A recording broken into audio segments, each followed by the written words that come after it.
Hey, everybody, welcome to the new podcast. We just rebranded the name. It was the monthly review, but now we're calling it an Mzansi Gunner Podcast. And we have the same guys that we've been having regularly over the last few weeks and months. And we will have people joining us a bit later. Some people are traveling, some from Soweto, some from Free State, but we will have a nice panel for us today.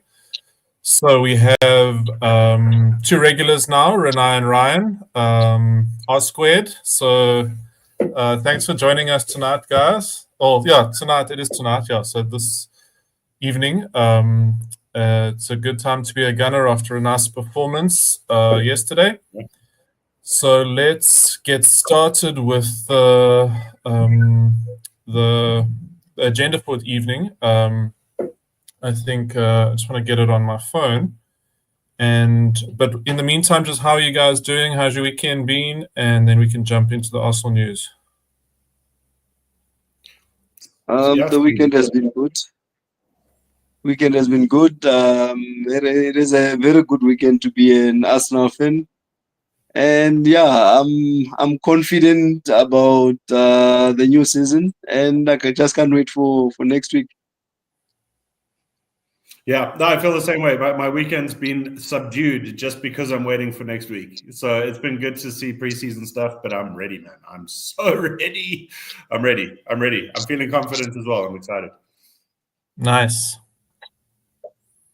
I am actually just forwarding the stream to a friend that I realized I forgot to tell about it. So then we can jump into the schedule. So the first thing to talk about is the transfers to come, and I think one of our potential transfer targets is playing in the Charity Shield today. I haven't been watching. I've been with family. Has anyone been watching the Crystal Palace game? And apparently Eze is not flourishing on the left wing, but he's been flourishing at attacking mid. So do we think that he's the best option at left wing? I know Renai is a big fan of Rodrigo, and there's a loan option floating around now on the Twitter sphere. A loan with an option to buy. So I think that is a better option in terms of reducing funds and paying too much. So yeah, what's your guys' thoughts? Any other options? I know that some of the guys on the group are talking about Lookman, and he's available for much cheaper than Eze. Then he's got a bit of Premier League experience, but he didn't shine in the Premier League. He shined in Serie A and in the Europa League. So yeah, what's your guys' thoughts on that left wing? Do you think Madueke is going to be fine? Because he had a good performance. What's your guys' thoughts on that left wing position? And do you think we are going to bring someone in? It doesn't look like there's a lot of interest in Trossard or Martinelli. So I just don't know how we're going to have a new left wing and those two and Madueke.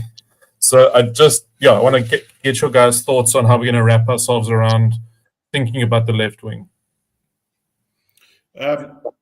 I'll go first because I'm going to give you some time afterwards, Renai, because I know you know a hell of a lot about Real Madrid, and I think you'll be able to touch on the Rodrigo side of things. First off, I actually watched a highlight the other day of Lookman scoring the most incredible goal. He's a very talented individual. I personally don't think Serie A is where it used to be. It's not even, in my opinion, a league that is defensive dominant anymore. I just think it's a weak league. I think it has to do a lot to do with the fact that a lot of the stadiums are deteriorating. There's been a lot of controversy in the league. There's a bit of corruption in the league. A lot of teams don't really have money, so they kind of offloading a lot of players. You get the rare, like, special individuals like Calafiori coming from Bologna, where he shone so much that he actually ended up in the Italian side. So I think it's always hard to gauge with the Serie A because I think guys can outperform their actual ability to some degree in comparison to the Premier League. But he is a really good talent. He looks like a good player. Maybe we'd have to do a bit of work on him. I also saw a highlight now. I haven't really watched the Community Shield, but I did see Eze do exactly what Martinelli does, where he was running down the left And instead of cutting in, he cut to the left and shot with his left foot. And it was actually quite a good shot with his left foot, unfortunately, straight at the keeper. So we would have to train that out of him, just as we do with Martinelli. I do think he offers more as an attacking mid.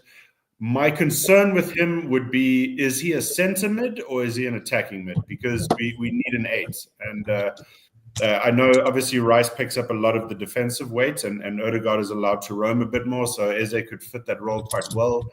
I think he could feature on the left. I don't know. I don't know who's better between him and Madueke on the left, to be honest, because Madueke does seem to be able to use both feet as well. So I think he's a good signing. I think Rodrigo is a level raiser on the left, of course. I think he's outstanding. I think he's world-class.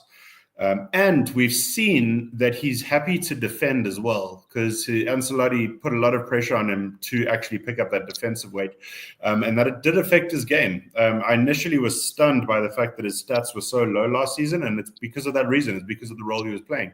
So I think he could fit our team really well, not just on attack, but on defense. I think he would be a great loanee option. But let's see. I couldn't agree with you more with regards to the Serie A issue. I mean, there are a lot of players whom, when they left the Premier League, they were not as exciting, and for some reason, when they go to the Serie A, they were exceptional. I mean, look into the likes of Lukaku, Giroud. When Giroud left the EPL, he was not the guy he was when he was at Chelsea, and he went there and he was killing it. So as far as the competitiveness of it is no longer what it used to be like. I mean, if you are to look into the Serie A of the early 2000s and the current Serie A, those are two different leagues altogether. So I totally agree with you on that, to say that having a player that is coming from Serie A into the EPL, the transition might not be as easy as it would have been back then, when it was a lot more intense with defending, hard tackling, and stuff like that. So do I think Lookman would be a good addition into our squad? As a squad player, he would be a good addition as a squad player. Obviously, when you're looking for things such as rotations and that would be nice. But if we are to look into what we already have, there's Martinelli, there's Trossard, who can also play into that wing. There's also Madueke also. In all honesty, what he will be offering us will be more or less of the same of what we already have. That's what I'm thinking. And the time in which maybe he might need to adjust into the fast pace of the EPL might actually mean that he's actually behind all those three players in the pecking orders. So as someone whom we are signing for maybe to impact, or rather to strengthen when and if we do happen to lose either one of the two, which is Martinelli or Trossard, that would be a good player that we can have that will be transitioning into the team for next season. But as for someone who will come in with impact, I don't think so. But like I said, as a good squad player, yes, we might have the luxury of having that intense competition on the side. But if you look into Rodrigo, I'm also thinking of, I don't know how well we maintain the relationship, because if you look into the past few seasons, Odegaard, when he came in, we first started him on a loan. We also had what's this other guy? Dayne Ceballos. Ceballos, yes.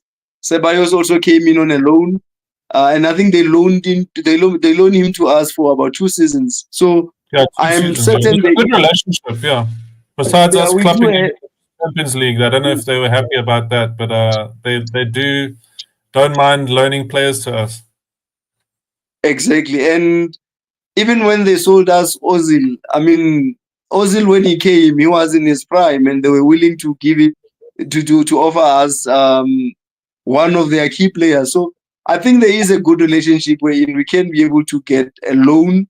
If we can get a loan with an option to sign, that would be a fantastic move for us.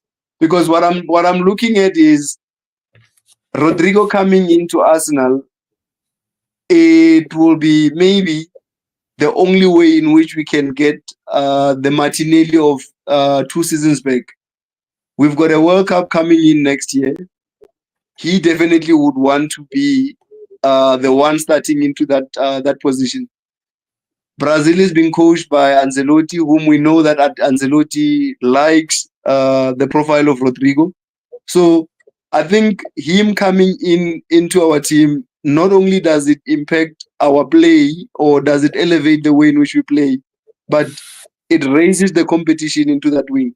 And also, the people that are playing in that wing, also knowing very well that you're playing amongst one of the guys who is very impactful, who is also very decisive into that wing, would be a curtain raiser for us. So I think if there is an option for us to get a loan, by all means we can go. We can try and seal that or get that out of the way.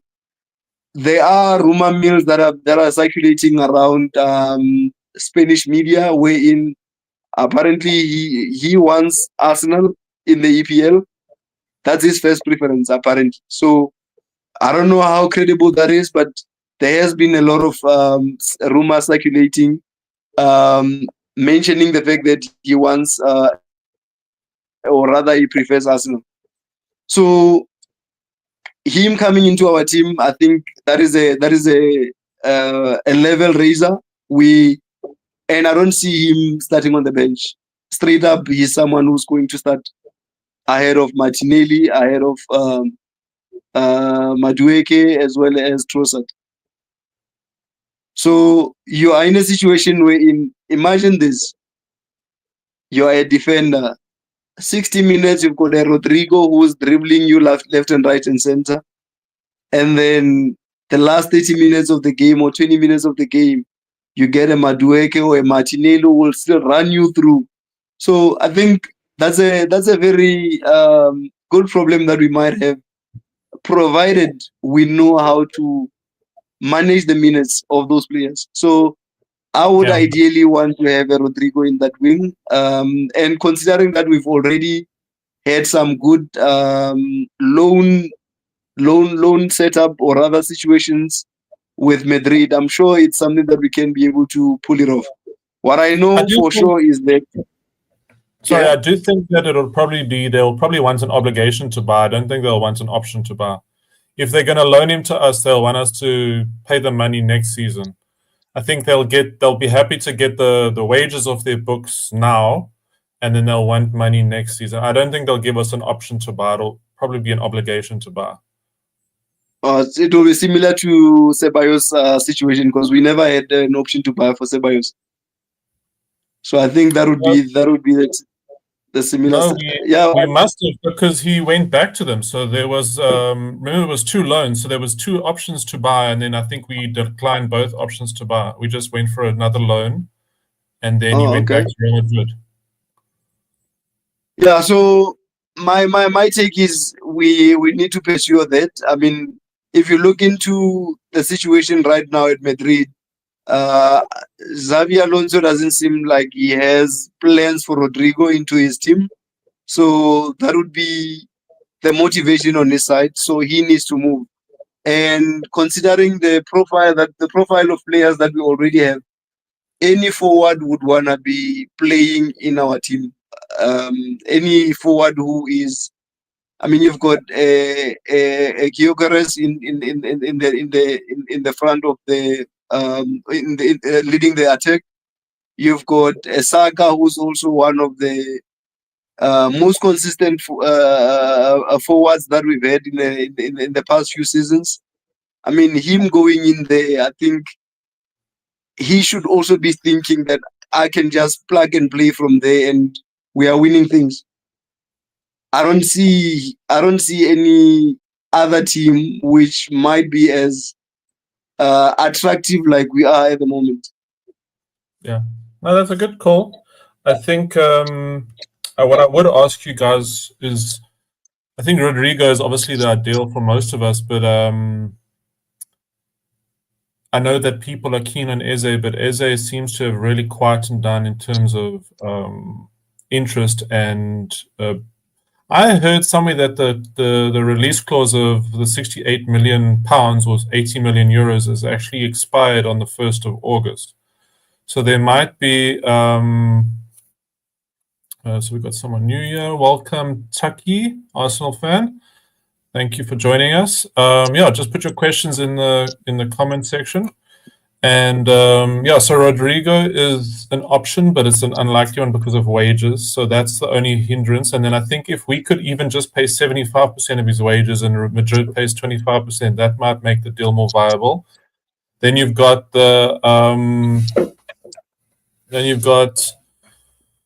Eze, and then the other option, as we said, was Lukman. And I think I'm hearing what you guys are saying about Serie A. I mean, if you have McTominay going there, Lukaku, it was, who else you said, Giroud that went and flourished there. I think, and then there's been others over the last few years. Yeah, the standard has really dropped off. It's almost like you'd have a tier system for the leagues. You'd have tier 1 being the Premier League and Serie A, tier 2 being Bundesliga and tier 1 being La Liga and Premier League, tier 2 being Serie A and Bundesliga, tier 3 being Ligue 1, and tier 4 being Portuguese and Dutch leagues. And that's almost like how you'd look at the kind of quality of players and how they translate to the Premier League. And I'd even add the Championship in tier 4 with what's his name, because look how Ollie Watkins and Ivan Toney all did well in the Championship, and then came up, Mitrovic as well came up and did well in the Premier League. So there's definitely a translation from the Championship to the Premier League. So yeah, it's interesting, something to think about, and let's see what happens. But it definitely looks like we're going to have to get sales. So I think let's go to sales next, even though I said contract renewals, because those are kind of lagging. What is happening with our sales? And I know, just a shout out to Andiswa, who's on the One Arsenal group with me. He said that he thinks it's because we've given too high wages to players like Nelson, who's on £100,000 a week, and then there's Zinchenko on 150,000. That it's difficult to ship players on higher wages, whereas someone like Kivior is probably easier to shift because he's got wages of 60,000. So similar to how Luis Diaz was shifted at Liverpool because he was on £60,000 a week. It's easier to sell a player on low wages because they want to move, because they want to get more wages. They want to get a higher wage burst. And then it means that the club that you're selling to is willing to spend more on the transfer fee versus the wages. So do you hear what I'm saying? Is that it's like we kind of put ourselves in a slightly difficult position with someone like Nelson, and even, I mean, Fabio Vieira is, I think, on 60,000, but he just hasn't had enough game time. And this goes back to the question that Ashwin asked in the chat that we had. Is this a fault of Arteta for not rotating the squad enough so that players are kind of put in the shop window? But then the other side of the coin is that if we play players that are too kind of peripheral, then our standards will drop. So it's a very difficult kind of what's the word? Paradox, or kind of I can't think of the word. I think you know what I'm trying to say. Ryan, do you want to jump in there? I'm losing my words here. No worries. Firstly, I didn't know that Luis Diaz was on those wages. That seems crazy to me. That's fascinating. What a player. I agree. I agree. It is tricky to obviously offload guys when their wages are high. We had that little window, right, where Martinelli was on fire, and we could have sold him for just about anything we wanted. Leandro Trossard is another player who's got so much talent, and he's just an incredible player all around. He could even play through the middle, to be honest. But he just, for some reason, I don't know if it's because he benched for a period or if it's because of his size profile or what it is, but he just doesn't seem to be getting the demand that we thought he might. I understand Reece Nelson being on high wages just because he's been at the club for so many years. And also our wages aren't that high if you compare them to Chelsea, United, City, that kind of thing, I think. So I do understand it. I do agree as well, though. Rotation has been a problem that we've had, and it's always been my biggest criticism of Arteta, just that he doesn't rotate. He hasn't been brave enough to rotate, and there is the argument that we didn't have the talent or the players that he was confident enough in, but you still need to rotate your players. You can't be playing Bukayo Saka as much as he's played at such a young age. So I do think a lot of it is on Arteta. I think a lot of it's on recruitment. We also have this weird history of not selling well. We don't sell our players very well. We're not very good at it. We sell them for cheap, and we tend to hold on to them for a bit too long. I don't know if it's got to do with our recruitment process. I hope Berta, because he'll be leading the way with this, he'll have a new process or a new approach at least to selling our players. So I hope we can get rid of a few guys. I think it's an interesting one. Would you sell Trossard or Martinelli? I think the likelihood is we'd probably offload Trossard because he wants to start. He wants higher wages. He's a bit older, and we can get him for a bit. But we can probably sell him a bit more easily. Martinelli would probably demand a bit more. The trick with that is I think Trossard offers a bit more in terms of versatility. I think he's more creative. I think he assists a lot better than Martinelli does. He's just very one-dimensional, but he's the kind of player you want to come on, as you mentioned just now, Renai, and with 30 minutes to go, put it in the back of the net on transition, because that's where he's his strongest. So I think we're in a tricky position, because I actually don't think we need to be selling the younger, cheaper guys. We obviously need to be getting rid of guys like Zinchenko, which is going to be a hard sell. It's interesting. How much does a player want to play, right? Because that would be, would you take a slightly lower salary to play more football? You'd think that the guys would, but I know it's difficult. You've got a family, you've fallen in love with London, you love the environment, your kids go to school, etc. So it's not an easy thing to do. What would you do given the choice? Who would be the first person you offloaded?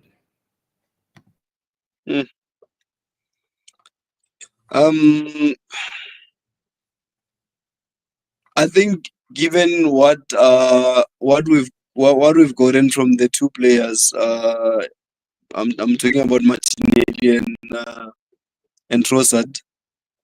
I would honestly be happy to get rid of Martinelli. I know he's a bit younger, but I think he has been dropping a lot from what we expected of him from the time in which he came up and where he's at the moment. He doesn't give you that.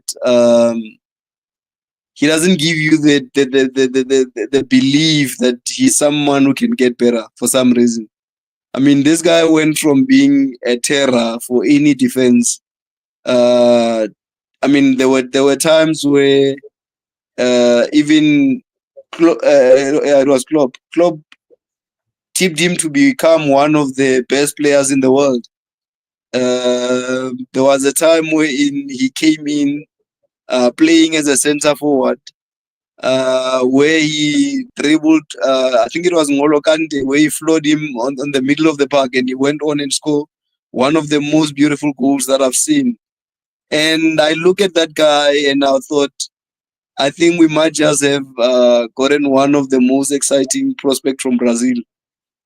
Yeah. So I don't know what happened, but he doesn't seem like he's someone who is confident. He doesn't seem like he's someone. In Brazilian these days. He seems more Italian than Brazilian with Martinelli as a surname. 100%. I mean, this guy would go on and have a chance where he's in a one-on-one position. And I think what is frustrating me the most about the position that he plays, I also played that position. And I know I didn't play at that level, but there's a point in time where you just cannot go back. You just need to go all out, beat your man, whip in a cross, but whatever you do, you don't go to the corner.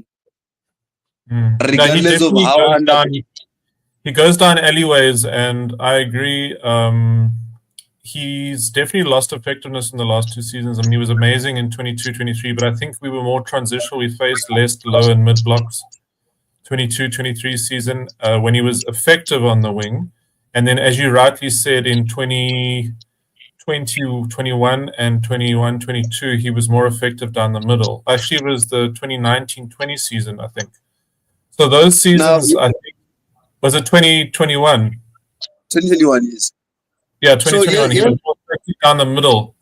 And I agree. I'd also prefer him in the middle because I think his pace would be exploiting the weaknesses of centre backs who tend to be slower than right and left backs. So when he plays on the wing, he's playing against pacey defenders. And I think he's not exploiting the weaknesses of the opposition as much as if he was playing centrally. So I'd also like to see Martinelli more. Like if we played Martinelli more centrally, I'd rather sell Trossard. If we're going to continue playing Martinelli on the left wing, I'd sell Martinelli. And if you can sell Martinelli for 55, 60 million euros and get in Rodrigo or get in Eze, it's a no-brainer for me.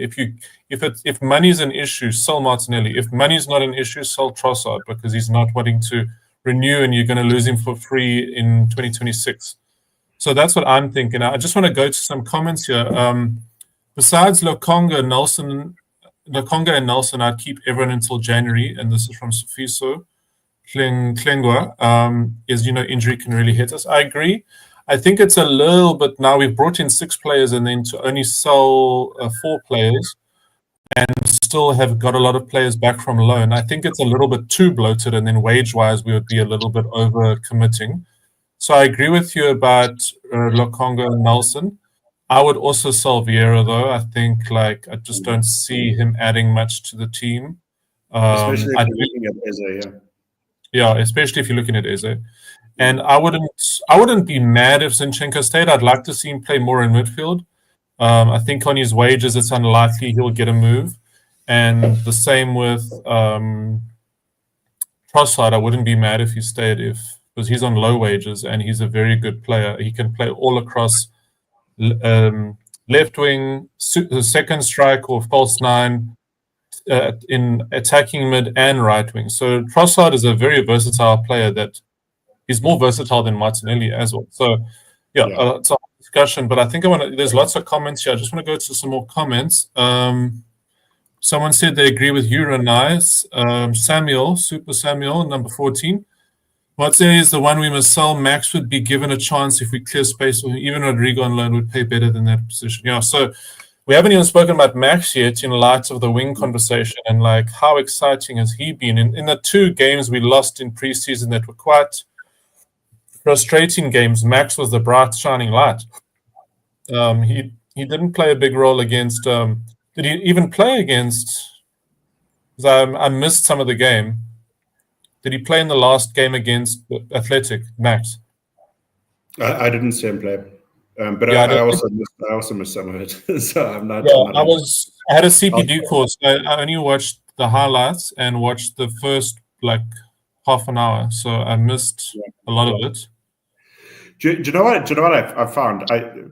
Don't you think Max's performance, right, coming in at such a young age, kind of exposes Martinelli a little bit? So if you look at, because I've seen a lot of people have said the reason Martinelli hasn't done well recently is it's not his fault. It's because of how he's being utilized and he's being overcoached and he's been forced to do this and that and this and that. But then if you look at players like Lamine Yamal or Bukayo Saka or even Trossard, when they are under pressure and they're not receiving the ball in positions they want, they find opportunities, they create things. Trossard often will put in a cross, he'll often put in a pass. It very often looks like he's coming close to creating some kind of an assist. And the best wingers in the world, Nico Williams as well, has done this. He did this in the Euro because he didn't always get the ball on transition, and you don't always get the ball in the best position, but you make something happen. I don't, of all the players that we have, I don't see Martinelli doing that at all. I think he is very one-dimensional and he's very direct. I get that.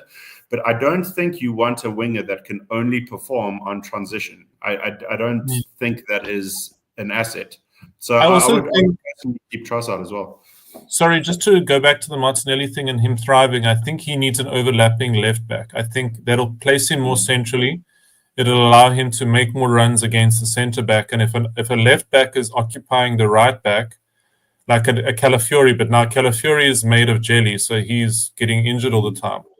Yeah. So that's why I want to go back to, I think it was Resejo who mentioned this other Cambiaso. It was Resejo. What are your thoughts on Andrea Cambiaso links to the team? I see he's a left back. I don't know much about him. Resejo, can you tell us more about him so that we can understand like what you know about him? I don't know much about him other than looking at his stats and that he plays for Juventus and that he's I'm guessing a wing, like a bombing down the line left back instead of an inverted left back. So it would be another option. Maybe they are pivoting because they realize Calafiori is so injury prone and they don't have enough of an option against Miles Lewis-Skelly, who's an inverted left back with a more Tierney type left back. But then it's like we kind of let Tierney go and he didn't have a bad season. Every time he played, he looked quite sharp. So it's like, why not offer Tierney a 1-year extension? And then, I don't know. But I think they were scarred by Tierney's kind of injury history and record. So it's very tough. It's not easy to run a football team and with all these dynamics and injuries but yeah, it's very, very interesting. Thanks for that comment, Resejo. Maybe just put something more in the chat what you know about Cambiaso. And then you also said that you think Nelson should be given more of a chance at left wing. I think that's a good shot. I think I don't think if I had to rate them, I give Trossard a slight edge because of the last 2 years, and he was our second highest goal scorer in 23-24. So I would give Trossard out of 10, like a 7.2 for the last 2 years.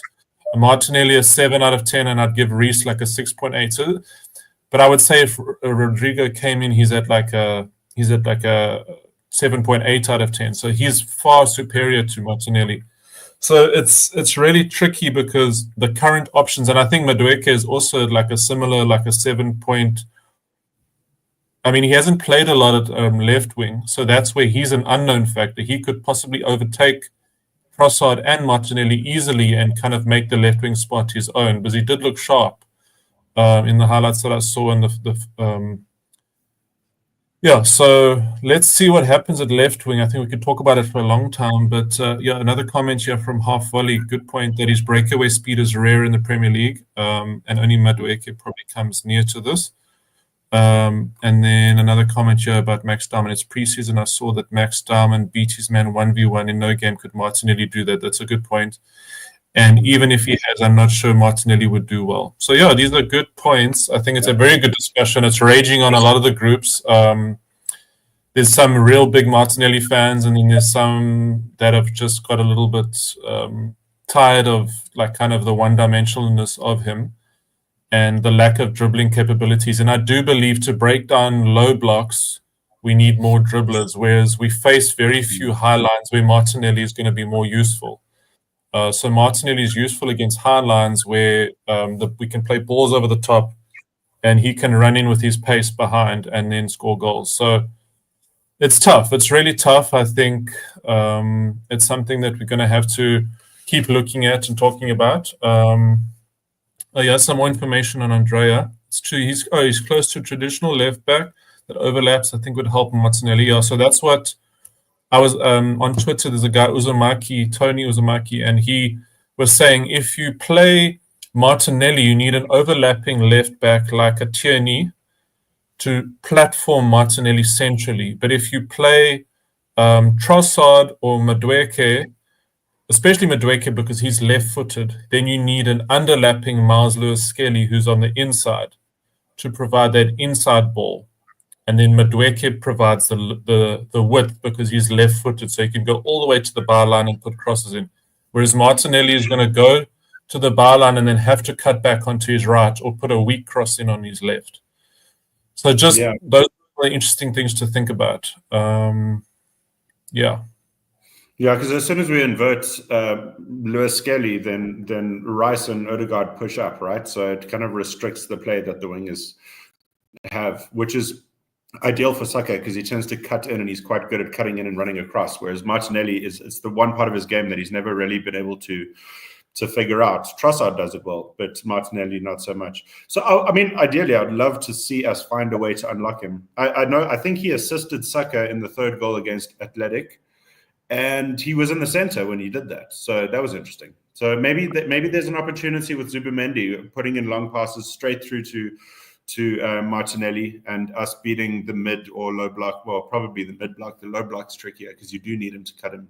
That's where you need someone like Madueke or Trossard. I think they would do better against a low block. Yeah. Yeah, so those are good points. And then Ashwin just said Max Diamond is on a holiday before he goes to school. So that's interesting. So he's taking a bit of a break. Fair enough. Crazy levels of talent from a 15-year-old. I mean, we didn't see that from Saka or Wanyeri at 15. Like his confidence, his ability to take on a man, his running pace, and the fact that he's 6'1" already at 15 means that he's going to get taller. So we could have like he could get taller and stronger and faster. It's crazy. Terrifying. Yeah. Yeah, So it's quite interesting because I was listening to some clip where Arsene Wenger was talking about a development of a player to say a player fully develops at 18, meaning that if you are 15, you still have a whole almost 3 years of your development. So I mean, if it's a gradual development from where he is at the moment, we're talking world class. If you look at it, I mean, look at if you are to profiles and other players that were more or less in the same level, if not slightly better. You're looking at guys like I remember Wayne Rooney. Wayne Rooney at 15, 16 when he was playing for Everton. He was scary. He was crazy at 15. I mean, there was also another podcast where I had, I think it was Rio Ferdinand talking about how on his first game at United, he was already demanding free kicks. That's how much he wanted it at that age. So I think it also boils down to man management. I think for some reason I feel, and maybe I might be being a bit too emotional about this, but I feel the way in which we managed Nwaneri's minutes, I think we can do better to get the best out of Dayne. So I agree. There was something Arteta said about Nwaneri still developing, and he was worried about it. So I think we'll have the same issue with Dayne. I just think they're not physically there yet, you know. Yeah, that mirrors the comment here that I think we'll only see Dayne in like Carabao Cup games. I mean, I think we know that the preseason is less physical, and as the person said, maybe he was even just really tired from those 2 cameos, and that's why he didn't play against Athletic.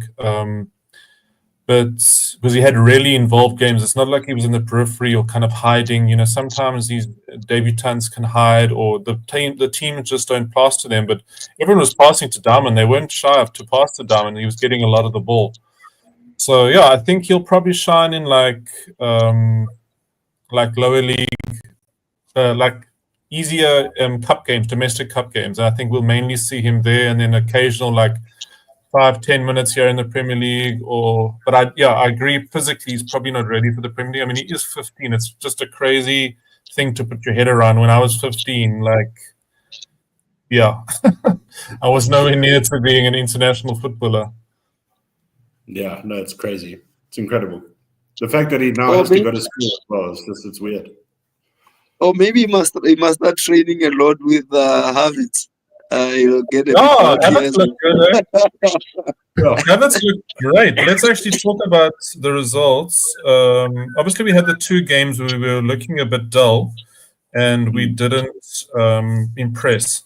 So we had the Spurs game where we lost 1-0, and then we had the Villarreal game where we lost 3-2, and then we had a nice game against Athletic Bilbao. And I think the arrival of Gyökeres is definitely going to make Havertz push more and grow more. I mean, that's what competition does, is it elevates other players. I think even Madueke is going to elevate Saka. Saka looked great in patches against Athletic. And and then other times, like, I think it causes players to shrink. I think like Trossard doing well in 23-24 actually made Martinelli shrink back. So it depends on a person's character and how they're wired. Are they wired for competition, or are they wired for like to be nurtured and to be comfortable and to like be supported? Yeah, I agree 100%. I think it has shown a lot of character. That turn of pace from Havertz coming out of nowhere as well. What an incredible goal. What a finish. I really hope Arteta does rotate, because I think this is such a good opportunity. If someone doesn't perform, then we can replace them. We've got that kind of team now. We've actually got the depth all the way through the squad. Maybe one addition and we'll be on the money. But I think it's an opportunity now for some of the guys. You know, if Gyökeres doesn't perform, which let's hope isn't the case, Havertz comes in. You know, the same applies with Madueke coming into the team. The same applies between Norgard and Zubimendi. There's so many options. Zubimendi can even play in the center of midfield. So I think we've got that team now, and I think it's time. I think it's time that guys really need to either step up or sit on the bench. So I think it's a good time to be an Arsenal fan. Those 2 games, I wasn't worried about them. The guys had come back from holiday; they were still figuring things out. In Singapore, it was 31, 32 degrees. A lot of these guys have been living in London for a long time, so you can't expect them to be at 100%. And also, it was, you could see the ball control wasn't there, so it's hard to build momentum and get some structure in a team when the guys are struggling to control the ball. So I'm not too worried. I think we did well against Athletic, but we can't get too excited because that is a team that allowed us some space. So it's going to be a lot trickier against teams like Fulham, Bournemouth, that kind of thing. So we've got a lot of work to do, but it's looking good. It's looking good. How was that Zubimendi assist for Gyökeres? That was a peach, eh? Unreal. That's something we've been lacking as well. Hey, that was just sublime all around, and perfect that his first goal was a header. It was just perfect. It was written in the stars. It was hilarious because he's actually only scored. I saw in one of the groups he scored 3 headed goals in 2 headed goals in the last 3 years, and that includes the headed goal that he scored the other day. So he's really not had headed goals. But I think I did comment on the last stream that he said he hasn't scored many headed goals because the wingers at Sporting were putting in terrible crosses. So I like that he's got a sense of humor. He knows that it's something he needs to work on, and he had that other diving header as well. So he had the goal that he scored, and then the diving header also looked great. So I'm feeling much more calm about the potential of him being a weak point, and I think it's something that he's obviously working on with the coaches. And that cross from Zubimendi. I mean, Zubimendi, let's just talk about Zubimendi quickly. Zubimendi has been probably the most consistent player in preseason. I mean, it goes back to what Renai was saying about how La Liga players don't need a lot of time to adjust to the Premier League. They are of a high quality, and Zubimendi wasn't even playing in the top 4 teams in La Liga. He was in I think a top 6 or top 8 team, and he's come in and he is just class. I mean, it just shows if you're playing for Spain and they win Euro. I mean, I know he wasn't a starter, but if you come in the Euro, the Euro 2024 final, and you come in for Rodri, and you put in a classy and a seamless performance, you're a good player. You're not going to struggle too much. I mean, I thought we would actually possibly not play Zubimendi in the beginning and play more of Norgard for the first 3 to 5 games and then let Zubimendi be eased in. But Zubimendi is saying, no, I want to play from game 1. Yeah, absolutely. I was having a quite interesting conversation to say, as much as you get players that are playing winger, striker, sometimes are taking midfielders, getting all the praises and stuff. If you look into most of the most successful teams in the world, they are built around where Zubemendi is playing.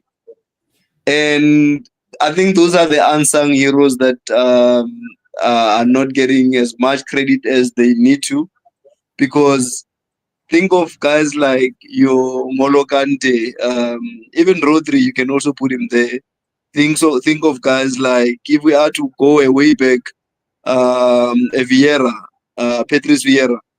I mean, those are guys whom, when they are on song, they are expected to be playing like that. But only when they are being sloppy, that's when you realize that, hey, this guy is not giving us what we want from him. So I think we've got a really, really, really good player for a fraction of what we should have spent for the profile that he is and what he brings into the team. He knows how to manage the game so well that it's like he's been there all along. You can't say that he's a guy whom we just recently signed. He's gelling well, and he builds the tempo of the play. He knows how to dictate the game. He breaks up play and know how to build up attack. So I think he will be one of the most important signings that we've had this season. I agree. His positioning is astonishing. He is always in the right place, which I love to see. And his confidence on the ball is incredible. What we found when Odegaard dipped in form, and obviously he got injured, Rice picked up and he literally led the team, and he was everywhere on defense and on attack. And I think we found someone in Zubemendi who would do a similar thing. If Rice's form dips, then Zubemendi will step up. His positional play and his composure on the ball is the reason why I don't think we should be entertaining the idea of moving Rice to 6 and Zubemendi to 8. Zubemendi is comfortable in that 6 role, and he knows where to be, and he can create an additional outlet for us. And Declan Rice, it's important. I know he's received a lot of criticism recently, which is weird to me. But he was our player of the season, and he was in the team of the season as an 8. We don't need to move anyone around. We can keep him at 8. Odegaard, I have a feeling, is going to have a big season. I really do. And let Zubemendi shine there. And then once we've locked in a couple of goals, bring on Norgard to be the bully and close down games. I'm very excited. I like the way things are looking. And I'm seeing a lot of guys saying here we need to rotate. That to me is going to be the defining factor. If we don't rotate this season, then it's not going to work. We brought these guys in. We need to play them. You know what I mean?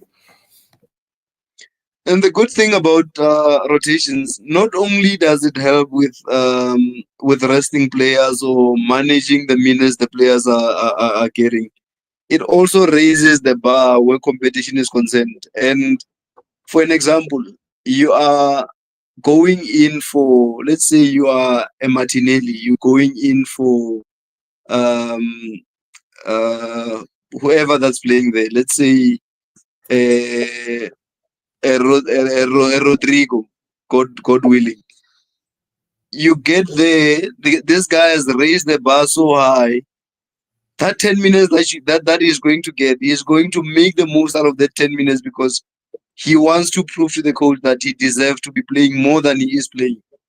And as much as he does that, the guy who has replaced for him will also see that, hey, this guy is trying to get into my position. I need to also up my game. So it's that inter competition that is needed that will be helping to propel the team forward.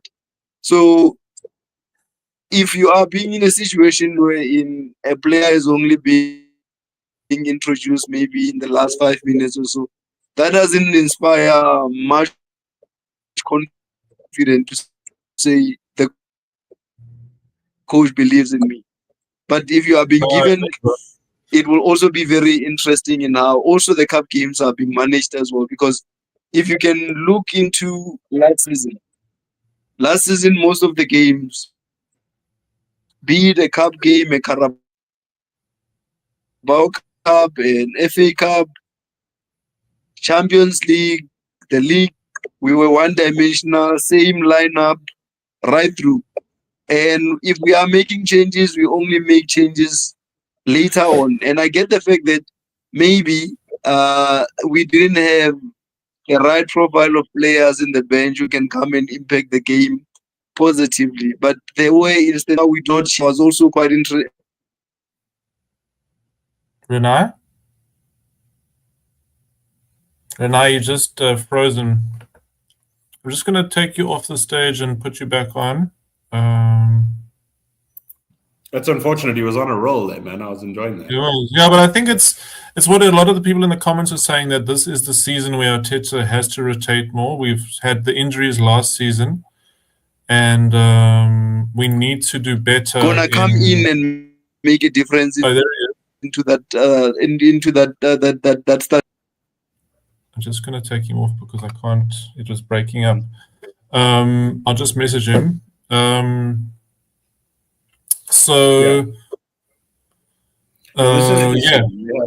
have to rotate. We need to, especially in cup games. That was the thing that always baffled me. Was like, were we trying to win a treble? We had reached a stage where it was we had to, over the past 3 seasons, pick, an option, figure out what we want to achieve first, and use FA Cup, Carabao Cup as an opportunity to rest players, which I don't think we've done enough of, and I hope we do see guys shine. I mean, we've got an incredibly talented squad, so it's time. Yeah.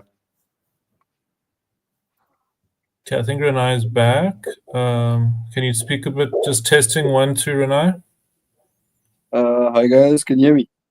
Okay, cool. Yeah, no, I think we got the gist of what you're saying. I think it's what the people in the comments also saying. It has to be better. The rotation, the substitutions. I mean, we could all predict what Arteta was going to do when we saw the bench, when we saw the opposition. We could say at 60 minutes, 60 to 65 minutes, he's going to sub so and so on and so off, and then he's going to sub so and so on at 80 minutes, and then at 85 minutes, he's going to sub so on. So if we can predict it, and I know we have fans, but if football managers and opposition can predict what Arteta is going to do and make plans, so at least the squad is now grown. We've got more reason to be hopeful, and we have another comment here from Randall Theoras. We don't need Rodrigo in his opinion.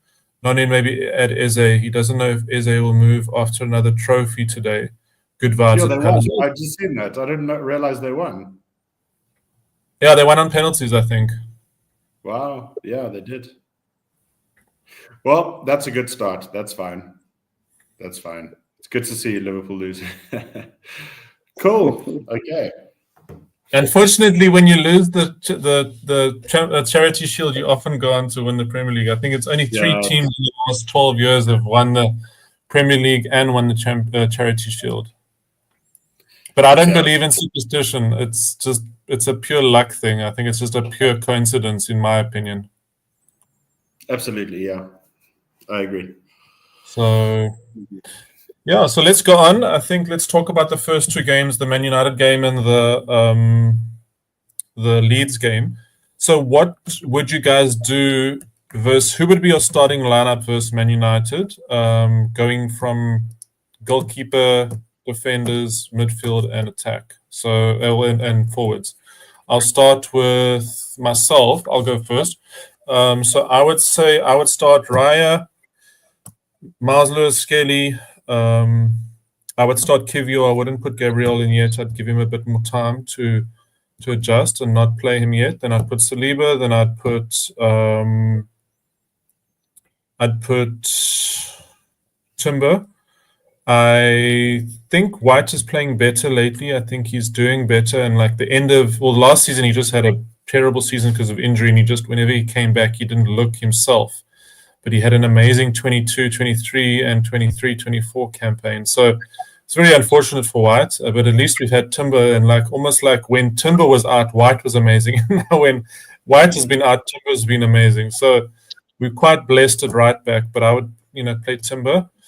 And then I'd actually play Zubimendi. Initially, I thought we'd play Norgard the first 3 games because he's more Premier League ready in terms of the physicality of the Premier League. But I think Zubimendi's passing he's so quick with his passes. He does a lot of one-touch passes. He doesn't hold the ball, wait, let the opposition reorganize themselves. I like how quick he is with his passing. So then I'd play Zubimendi, Rice, Odegaard, and then I'd play. I'd actually do something different. I'd play Madueke. I wouldn't play Martinelli, because then Miles Lewis Skelly would be underlapping and Madueke would be overlapping, or keeping the width. And then I'd play actually Havertz for that game, just because he knows the system more. But then bring on Gyökeres. Like, I would say to Havertz, like, if you don't make an impact, I'm hooking you at 55 minutes. I'm not giving you 60 minutes, 65, 70. And then really Gyökeres can impact the game. And then I'd play Saka. So that would be my team. What is your team, Ryan? My team's almost exactly the same. I really like the idea of playing Ben White, but I do think after. Can you hear me? Yeah. I don't know. The sound. I can see you not on mute, but it's like muted. Okay, I'll just add you and I'll just take you off and put you back on. Renai, you can go now. My team wouldn't be that much different from the team that you selected. The only difference that I would make into your team would be on the left wing. The left wing, I would surprisingly start with Trossard. I would start with Trossard. He has been, obviously he's at a stage where he wants to be playing more. So I'm gonna give him the run to say, prove yourself if you are worthy to be someone who should be playing more, or if you are someone who should be a starter for that matter. So I would play him in that position. And then initially I thought I would want Gyökeres to start as a 9, but after Havertz's performance into the last game that he played, I would be comfortable with him also starting as a 9. That would be the only change that I would have into your team would be the left wing. I would start with the Trossard. Mine would be exactly the same. I actually think so. I think Nani needs time. I think he needs an opportunity to start and play a full game because of everything he's been through, and I think it'll do a lot for his confidence. Whereas I think Gyökeres is the opposite. I think we actually need to take the pressure off him a little bit, start Havertz, and then maybe he can come on and finish, and get some good highlights in. I like the idea of starting Trossard there, so I would do the same. I would start Trossard, but I'd probably take him off if he hasn't scored by the 55th, 60th minute. The other reason why I think we should start Trossard is because if he has a good game, we might get some offers in. That's all. When does the window even end?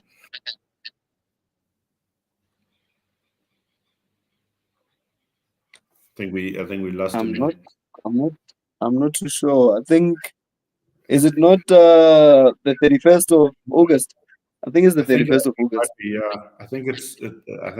And it should be the 31st of August, and then for La Liga, I think it goes for 2 or 3 more days after the EPL closes. Yeah, you're right. It says 1st of September, so you're right. 31st first. It ends. So probably in the early hours of the first, I would imagine. But it's interesting, right, that we're talking about who we're going to start, and no one said Martinelli. That's interesting.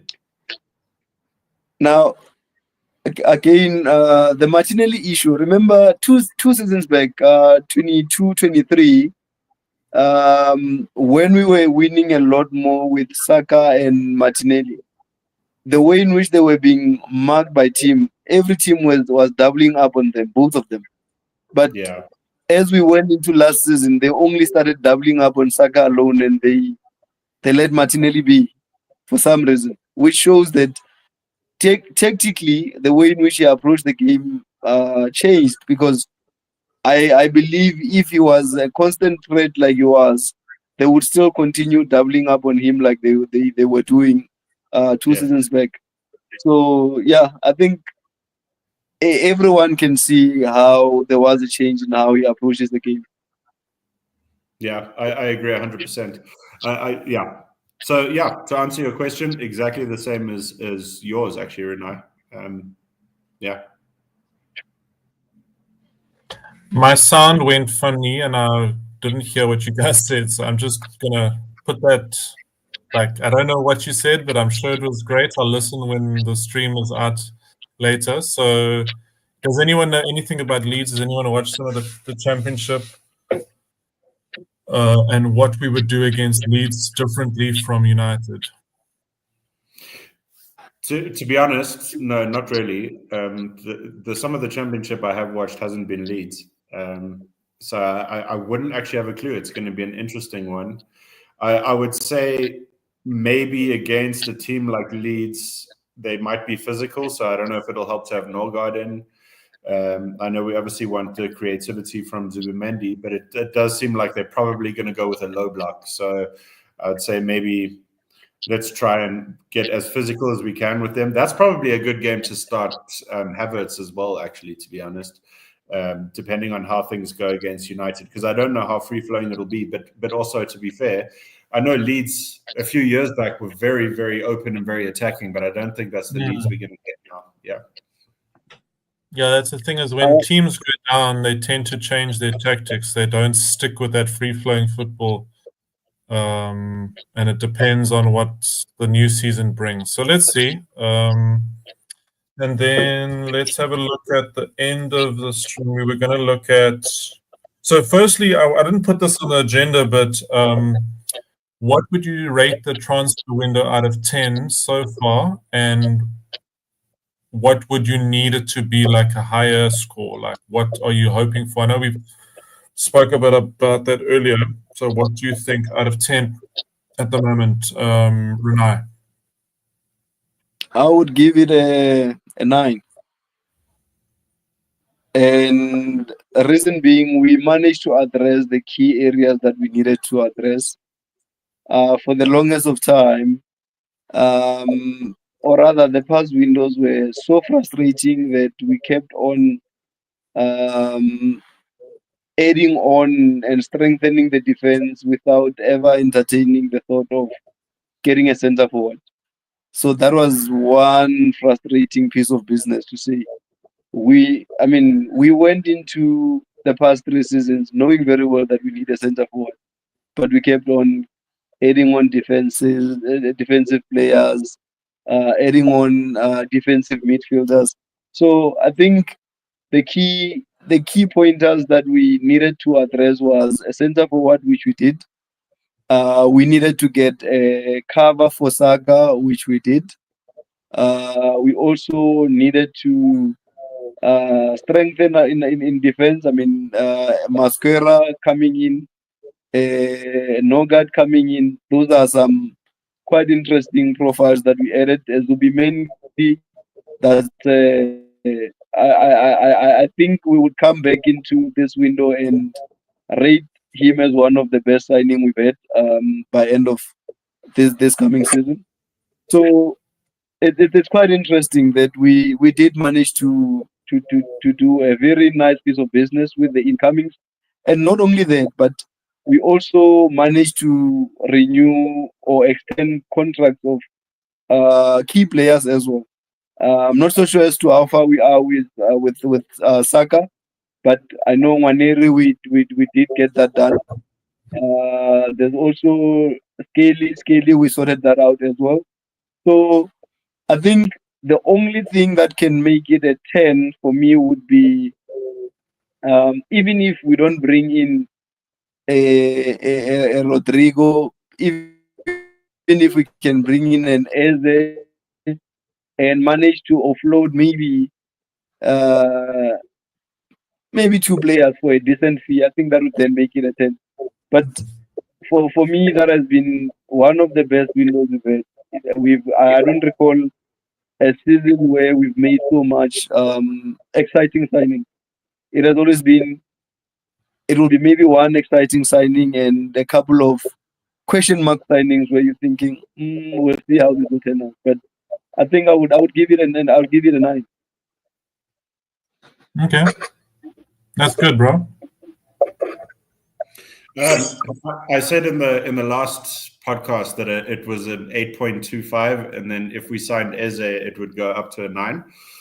But it's jumped up to a 9 already for me as well. And the reason is firstly because of how good Mosquera is. I think he's going to be such a great addition for us.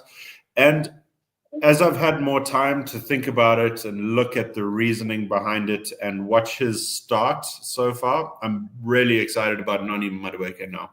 So that takes it up to a 9 for me. I really think he's actually going to offer a lot. Gyökeres, obviously, unbelievable start. He's the striker we've been waiting for forever. I think if we sign, be it Eze, Rodrigo, anyone on that left, I think it's a 10. I really do. It's the best window I've ever seen as an Arsenal fan, honestly. And that's with Ozil and Aubameyang and Lacazette and incredible talents that we've brought in. This, to me, is the best window we've ever had, I think.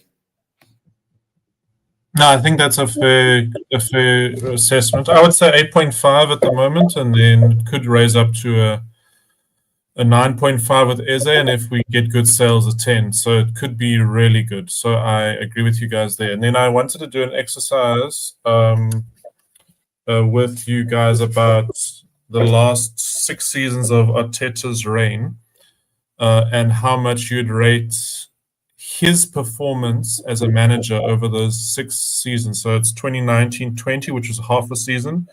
2021, which when we came 8th. So we came 8th in 2019-20 and won FA Cup.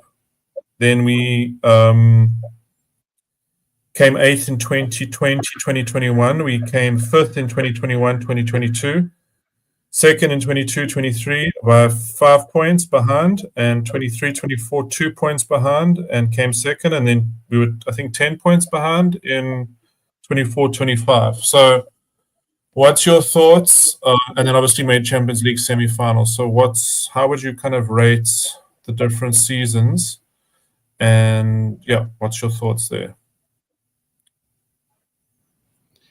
Okay, that's a big question. That's a big question because it depends what you define a 10 out of 10 season to be, right? Is a 10 out of 10 a treble, or are we being realistic and saying a title counts as a 9 or a 10 out of 10? If you consider in 2016 we lost to Leicester, how much did we lose by then? I think 11, 12 points, probably more. I can't remember. But I would say then the past 3 seasons have been better than the 2016 season, which was the best season since 2005. So that makes these three seasons the best seasons we've had in about 20 odd years, longer even. So you can't give him below a 6, in my opinion. We did dip last season. The first 2 seasons he had were, okay, granted, we won the FA Cup, but they weren't quite up to the standard. Fine transitional period. I'm going to give it a 7 out of 10. Okay. Okay. I would give him a 6. And for all 6 seasons. Yeah, for overall, I'll give him a 6. It's not a convincing 6. It's a 5.5 going into a 6. And I'll explain as to why I'm saying that. So, and obviously, some of the issues would have been caused by, as much as he is the manager, that is the first time he's actually managing a team with Arsenal. So there were a lot of mistakes that happened throughout his tenure, which I'm hoping that 5.5 seasons in, there should have been some learning that would then help us to get to the next level, or rather to cross the line. So there have been instances where I feel he is too controlling to a point where there is an element of overcooking. And there's also a bit of stubbornness in a sense where he wants to prove a point at the expense of the team. And I'll make a couple of examples which I feel if it wasn't that there would have been a different outcomes in the manner in which we've been coming short, given that we haven't been coming short with a lot of points. The issue around Harvard's. So there is a number of points that we dropped while we were forcing the issue of Harvard being a starter. And we lost a couple of points while we were at that, which I felt it could have been managed slightly different. Sure. Sorry, it's like coming and going. The sound, it's going like it's clear, then it goes like muffled, then it goes clear. It's like we can hear you, but it's not good sound. It's like coming and going. Okay. Is it better now? Just do a little test once more. 1 2 1 2. Is it better? It's still a little bit soft, so yeah. But thanks for sharing. I will give my rating, and then we can try come back to you again. Okay. So these are my ratings for the seasons. I give Arteta 7.5 out of 10 for his first season, even though we only came 8th. Winning the FA Cup in the first 6 months was a great achievement. Then I'd give him a 4 out of 10 for 22-23. We came 8th, and at one stage we were sitting 15th in the log. It wasn't a good season. Then 21-22, I give him a 6 out of 10.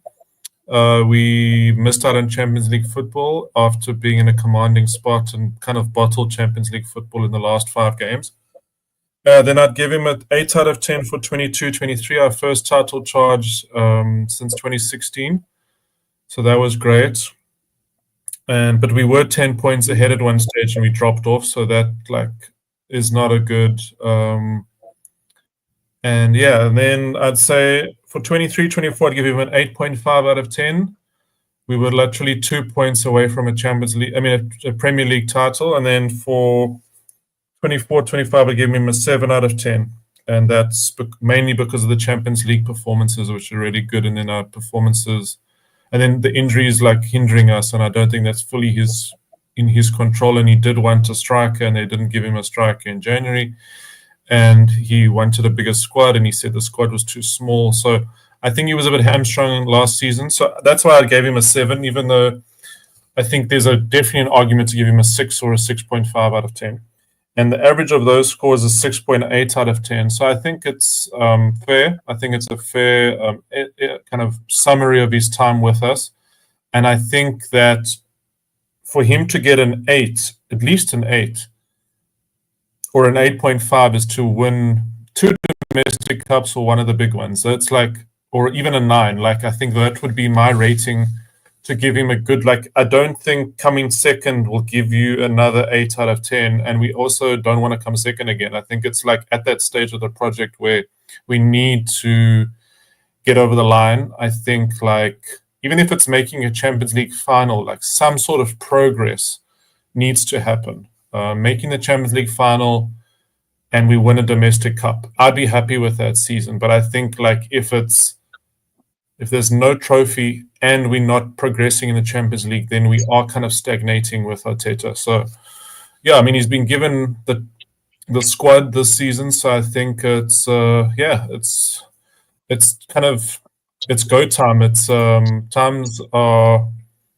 time is few, and I think that he knows it. I think I think he's actually excited about this season because he knows he doesn't have any excuses, and I think he knows he has to face the music now. So, and then we've got a subscriber. Thank you from LemG, GW Game Week 37. Thanks for joining us, bro. Or brother or ma'am. I don't know what I would say for a lady. I don't know who it is. It's a lady or a guy. So thanks for joining us. And I think we have done a good stream. I think we've covered all the topics. What do you guys want to do a quick prediction, like a quick prediction of the top 8, or do you want to do it when the window closes? Like, what's your thoughts? Yeah, I first, before we do anything, I actually want to say, Renai, I do kind of agree with a lot of what you were saying there. So I can see the argument for a 6.5 or a 6, or I don't know if it's below a 6, but I agree. I think I often can be a bit too optimistic about these things, and I do think that was a fair criticism. I think 6.8 is on the money. I think you nailed it there. So well done, Dayne. And in terms of predicting, yeah, let's see where the window goes. In my opinion, let's do a bit of research. Let me think about it, and then let's do it. Maybe even let's bet on that thing. Well, I've got a question. So now that we've got Sesko playing for United, obviously there would be that direct comparison between Sesko and Gyökeres. So I know a lot of our fan base also were considering Sesko very highly. What is your guys' feel around the move, him going to United?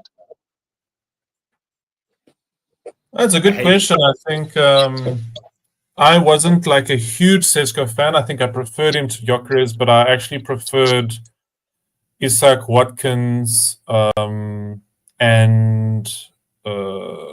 you liked Osimhen. Osimhen, yes, and Osimhen. So those were my more preferred kind of candidates, and even someone like a Guirassy, like Serhu Guirassy, has done really well the last 2 seasons in Bundesliga, and he's more of a developed striker, in my opinion, and in a better league. And I mean, he's now been nominated for the Ballon d'Or, so he did really well in the UCL. So I was even thinking of those types of players. So I'm not worried about Sesko. I think he's still very young and raw. I do think United is a bit of a disorganized club to come into when you are young and raw. I mean, Højlund was also quite highly rated before he came into United, and he's been a disaster. So I'm not really too worried. I think I'm actually more worried about Mbeumo and Cunha, who are more established in the Premier League and will probably hit the ground running more. So I'm more worried about them than Sesko. So I think Sesko will have an underwhelming kind of game and maybe an underwhelming season, and maybe just kind of like he'll probably do better than, I mean, Højlund is like on the floor. Højlund and Xerxes are on the floor in terms of the level. But I think it's interesting how they spent all that money on Højlund and Xerxes, and then like a season and season 2 later, they're spending all that money on a new front 3. So and they haven't fixed their left back problems and all the other problems in their team. So United is a weird club. I don't know what to make of them. Funny that you mentioned the Højlund situation, because I was having a conversation with one of the United fans to say United seemed like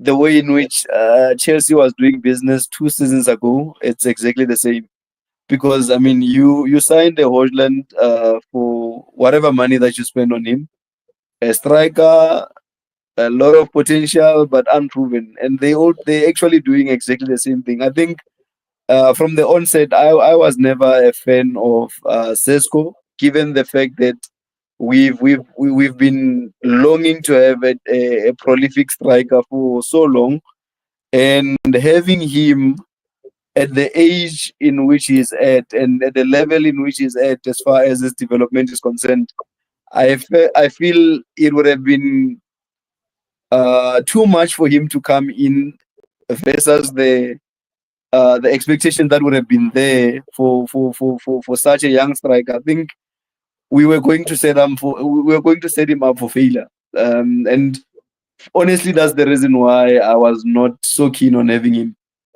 But yeah, it was quite interesting to check as to how United were willing to spend that much for him, and yeah. Can I just add, I just want to answer the question here quickly. Would you prefer Eze or Lookman? I would say Eze, just because he's Premier League proven, 8 goals, 8 assists last season. That's a guy who's done it, and he's a local guy as well. He loves Arsenal. He had an opportunity at Arsenal. It didn't work out. It would be cool to see him succeed at Arsenal. So I'd say Eze. And then to answer the Sesko question, I really liked Sesko just because I thought he would fit our style of football. I thought he's a big finisher, and he would work well. Zero complaints about Gyökeres, man. I'm very excited. I think United, as you've said, Dayne, have so many areas that they need to fix, and it's not just the front three. But I do think Amorim has an ability to bring out the best out of attacking players. So I think they could be a bit better than they were last season. I don't think they're going to be 15th. I think they'll be top 10. But I think we're going to smash them.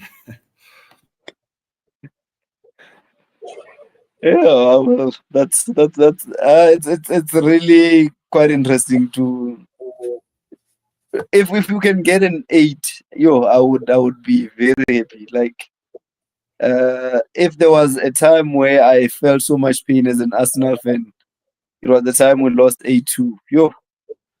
If we can give them anything close to that, that would be the happiest moment as an Arsenal fan versus United.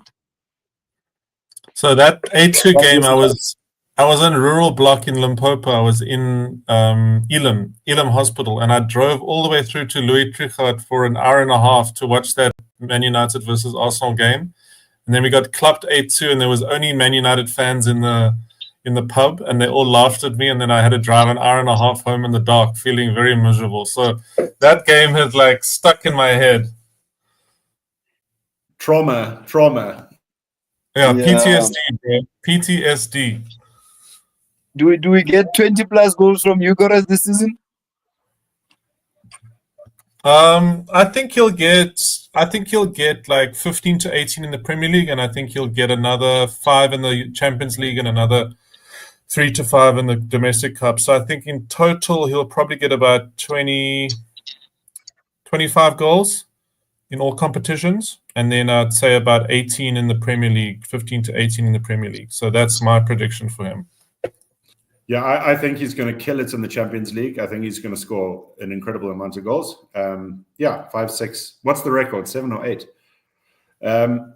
I think Premier League he'll struggle a bit more because especially against the lower table teams, and you know how we struggle against the mid block as well. But I'd say 25 sounds good, man. I think in all competitions. I don't know about 20 in the league. What do you think, Renai? I think he can get a 20 in the league. I'm thinking 20 in the league. Across all competition, I do see him getting closer to 30.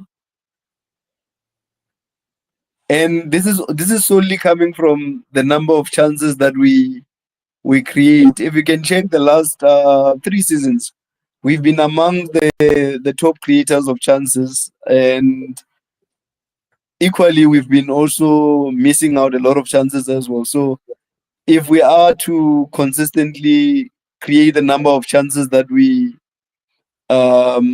been creating, I do see him as someone who can bury a lot of those chances. So I do see a 20 in the league.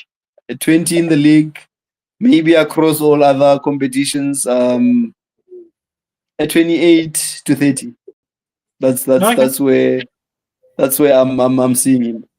That's good, bro. I think I just want to come to this last question, and then we can end the stream there. They were just asking, where do you see Eze as more of a wing option or creative interior option, i.e. a left or right 8? I think Lemg, I would see, or Lemg, I don't know if it's Lemg or Lemga. I don't know, maybe you can tell us about how to pronounce your name in the comments. I would see him as a bit of all of them. I think he's a left 8. I think he's an attacking. So if we play with a double pivot, I would play him as an attacking mid, lone attacking mid. If we play with a single pivot, I'd play him as a left center mid or a left wing. So there's many options for Eze. I think depending on the team we're playing against, the the left back we're playing with, the centre forward we're playing with. Is it a low block? Is it a mid block? Is it a high line? So there's so many reasons that would kind of dictate where you'd play Eze. I mean, Eze is a good dribbler, so he would be good at breaking down low blocks. Do you want him dribbling centrally, or do you want him dribbling on the wing? Is there a strong defender, a strong one-on-one defender on the wing? Then you want him centrally. So it's all these little tactical shifts that we've got to make to see how to get the best out of every player and platform. And we can't platform every player. At the moment, we've been platforming the right side with Odegaard in the last 3 or 4 seasons, or 3 seasons. We've been platforming the right side and creating a lot through the right. Now we need to create more through the middle and the left. And I don't think that's automatically going to shift to a Martinelli being platformed. Or if a Rodrigo comes in, I think we would platform a Rodrigo and maybe kind of attack more down the flanks and then maybe less in the middle, because there's that mid block. So there's so many kind of factors that one has to think about around platforming different kind of pods. They call them pods. So White, Odegaard, and Saka is a pod. That's the right-sided pod. They travel up and down in a triangle. And then you've got your Gyökeres, who likes to drift to the left. So I think Gyökeres is another one who's going to help Martinelli. If Gyökeres drifts to the left, Martinelli can drift centrally and they can kind of switch positions. So I think Martinelli is going to come alive with Gyökeres, but I don't think habits has made Martinelli come alive. And when Jesus was on fire, Martinelli was playing better because Jesus is a more facilitatory striker. So there's so many interesting things, but at least we now have options. Before we didn't have options. We just had a lot of non-options. So anyway, let's end the stream there. Has everyone shared on any last thoughts, closing thoughts, and then we can end the stream there. First, in 2013, 2014, I've just Googled, Ronaldo scored 17 goals in a Champions League season. So that's Gyökeres' target. So that's where we need to be aiming, I think. Secondly, what's interesting, just in terms of Eze, my concern with Eze would be that he is more of an attacking midfielder or a left wing. So I don't know how well he would feature as an 8. But when we invert Maulu'a Skelly, Declan Rice tends to push up quite a lot, and then Odegaard can even push up all the way up to a false 9. So there is an opportunity for Eze to function in that type of role. I do like the idea that you've just said about playing a double pivot and then maybe having Rice and Zubimendi or Norgard, and then just letting Eze just be a 10, man. We should try that with Odegaard as well. I agree with the pockets. We focus too much on these pods and triangular football on either side of the field, and it tends to actually slow down our play a little bit sometimes, and it affects our ability to get the ball to a striker. So it would be nice to change that up a bit. So if Eze can give us a more direct approach, that would be helpful. And that's it. I'm very excited for next week, guys. The first game of the season.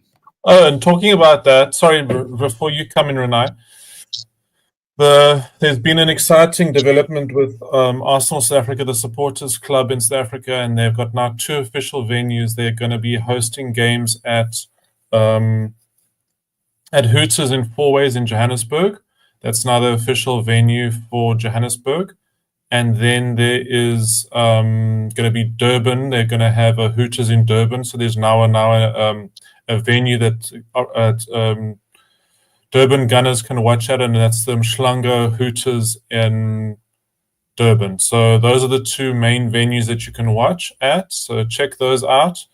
And it's a place that will also have specials with beer specials and food specials. So check those out. And then Renai, your closing comments. Eze, I think I see him a lot more as a someone who can. He's very versatile in a sense where he can, as much as he can play on the wing.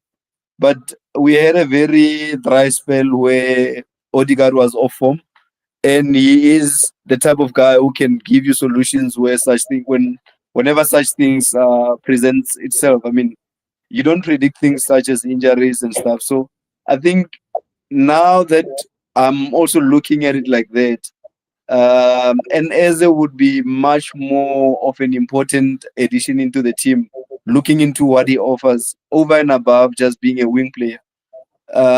His versatility allows us to be in a position where even if a guy like Odegaard is not on form or is injured, you can utilize him in that position and he can just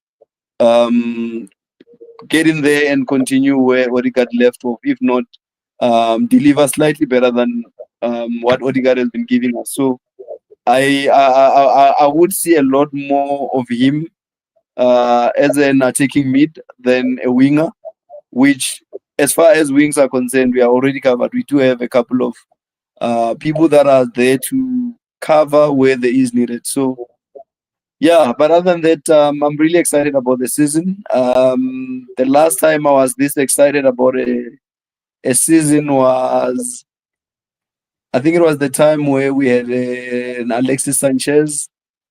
We also had Ozil. So I think it was that season. But given the balance that we have, I'm even much more optimistic that we are going to get something. I don't know what that something would be. Would it be the league? Would it be a double of an FA and a Carabao? But yeah, I think we're in a very good position where in throwing in such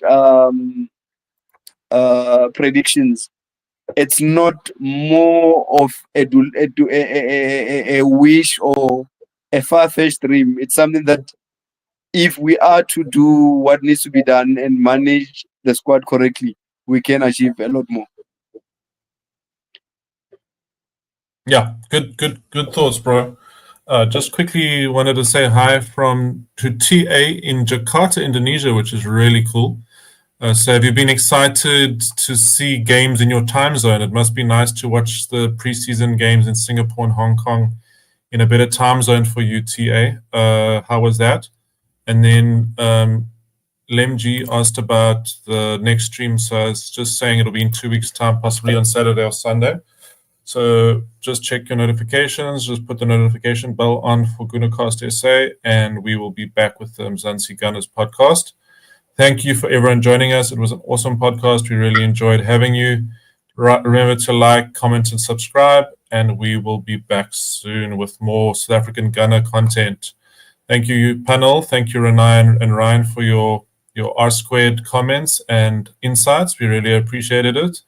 And yeah, all the best, guys. Just hang on a little bit, and then I'm just going to quickly end the stream here. Thank you. If I can give a shout out to TA,